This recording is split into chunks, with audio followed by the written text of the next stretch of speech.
Բարի երեկո, Հայաստանի շուրջ միջազգային զարգացումներն ակնհայտորեն վկայում են, որ մեր տարածաշրջանը հայտնվել է աշխարհաքաղաքական կենտրոնների մրցակցության կենտրոնում։ Դրա ուղղակի կամ անուղղակի ուղերձները բազմաթիվ են, որոնց բոլորին ժամանակի առումով անհնար է անդրադառնալ մեկ հաղորդման ընթացքում։ Կարող է ստեղծվել կեղծ տպավորություն, թե որևէ էական զարգացում կամ փոփոխություն չկա։ Իրականում, սակայն, զարգացումները սրընթաց են, որոնց մեծ մասը դեռևս անդրկուլիսային են։ Այնուամենայնիվ, անցած շաբաթն ինձ համար առանցքային բացահայտումների շաբաթ էր, որոնցից ամենակարևորները հնչեցին Բաքվից։ Իլհամ Ալիևը վերջապես, բայց ստիպված խոստովանեց, թե ով է իր հանցակիցը և Հայաստանի դեմ աննախադեպ միջազգային ահաբեկման գործընկերը։ Իդեպ, Ալիևը շատ պարզ տվեց նաև Փաշինյանի ազգային ժողովում հնչեցրած ակնարկի պատասխանն առ այն, որ Ադրբեջանը միայնակ չէր կարող գնալ նման քայլի։ Ինձ համար ակնհայտ է, որ Փաշինյանը նկատի չուներ Թուրքիային, որովհետև բոլորն էլ գիտեն թուրք-ադրբեջանական հարաբերությունների որակի մասին, հետևաբար ոչինչ չէր կարող կաշկանդել Հայաստանի վարչապետի պաշտոնակատարին,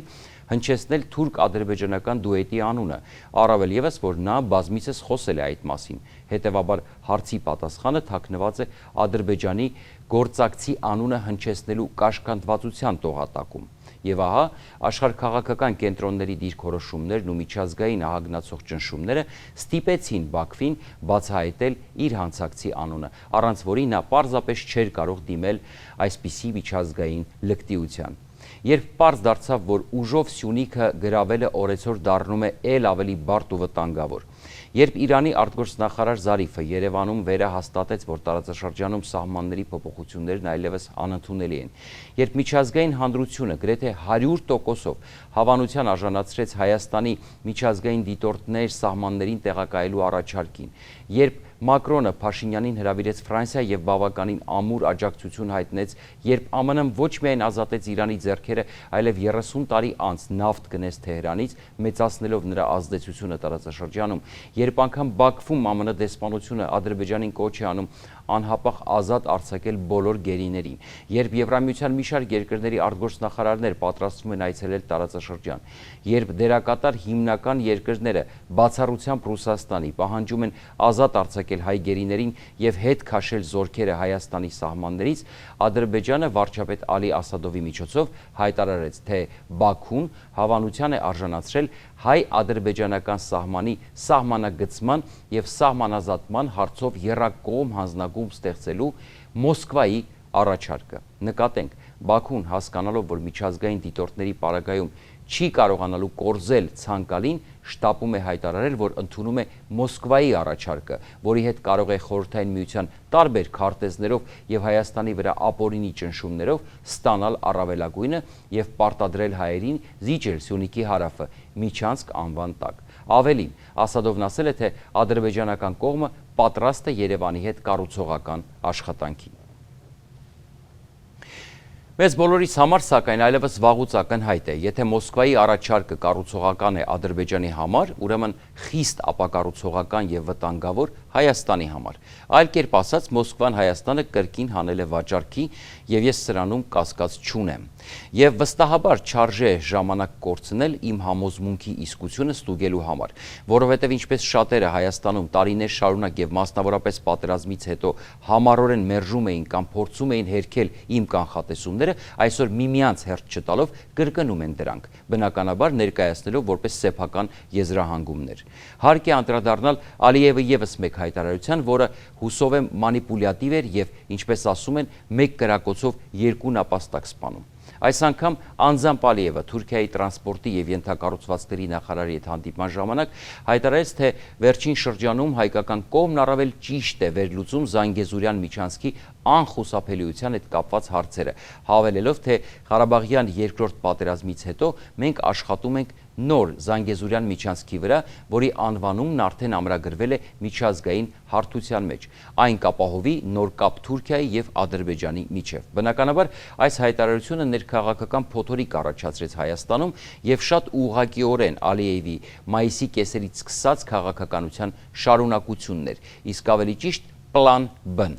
Ամիսներ առաջ ես իմ վերլուծություններից մեկում զգուշացրել էի, որ Ալիևը Մեղրին փորձելու է կորզել երկու տարբերակով։ Առաջին՝ ռազմական, որի դեպքում սակայն լուրջ խոչընդոտ է լինելու առաջին հերթին Իրանը։ Հենց սրանով է պայմանավորված, որ Ալիևը իր խուլիգանությունն իրականացրեց, երբ Իրանում սկսվեց նախընտրական շրջանը, ինչպես արեց 44-օրյա պատերազմի ժամանակ, երբ ընտրություններ էին Միացյալ Նահանգներում։ Եվ երկրորդ, Ալիևը փորձելու է իրականացնել խաղաղ ճանապարհով, այն է ռուսների միջոցով Հայաստանում իշխանություն բերելով այն մարդկանց, ովքեր որ ավարտին կհասցնեն Key West-ը, այսինքն Մեղրին կփոխանակեն Արցախի մնացյալ հատվածի հետ, այդ կերպ Արցախը թողնելով իրականում ոչ թե հայերին, այլ ռուսներին։ Հետևաբար ես նաև ասել եմ, որ Բաքուն եւ Մոսկվան Հայաստանում ունեն երկրի ղեկավարի թեկնածուներ։ Ավելին, ես նաև ամիսներ շարունակ զգուշացրել եմ, որ Մոսկվան Հայաստանը փորձելու է զրկել անկախությունից, լավագույն դեպքում կցելով Ռուսաստան-Բելարուս դեռևս չկայացած բռնապետական միությանը, ինչը վստահաբար դառնալու է Հայաստանի վերջը։ Իսկ դրա համար Հայաստանում իշխանության պետք է բերել բռնապետի։ Իդեպ, Լավրովը Երևանում շատ հետաքրքրական, բայց իրականում խիստ վտանգավոր հայտարարություն արեց, ասելով հետևյալը. Մոտենում են խորհրդանշական ամսաթվեր։ Հաջորդ տարի մենք նշում ենք դիվանագիտական հարաբերությունների 30-ամյակը եւ բարեկամության, համագործակցության եւ փոխադարձ օգնության բազային պայմանագրի 25-ամյակը։ Մենք պայմանավորվել ենք մշակել ծրագիր հոբելյանական միջոցառումների, որոնք պետք է ընդգծեն մեր հարաբերությունների ստրատեգիական եւ դաշնակցային բնույթը եւ հուսով եմ դրական ընկալում կունենան մեր քաղաքացիների մոտ։ Ռուս լրագրողը կրկին հիշեցնելով վերոհիշյալ հոբելյանական իրադարձությունները հարց է տալիս. գուցե դրանց հետ կապված ինչ-որ ճանապարհային քարտեզ է նախապատրաստվում, կտրուկ ընդլայնում համագործակցության, որին Լավրովը պատասխանում է. մենք իրականում կնախատեսենք եւ հատուկ կանցկացնենք համապատասխան բանակցություններ։ Հիմա հանենք ռուս լրագրողի եւ Լավրովի դիալոգից բանալի բառակապակցությունները։ Ճանապարհային քարտեզ, համագործակցության կտրուկ ընդլայնում, համապատասխան բանակցություններ։ Ես հիշեցնեմ, որ խոսքն ընդամենը հոբելյանական եւ գրեթե արարողակարգային աննշան իրադարձության մասին է։ Եվ ամենակարևորը, այդ ինչ է նախապատրաստվում համապատասխան բանակցությունների արդյունքում, որ Լավրովը կասկած ունի, որ մեր քաղաքացիները կարող է եւ լավ չընդունեն։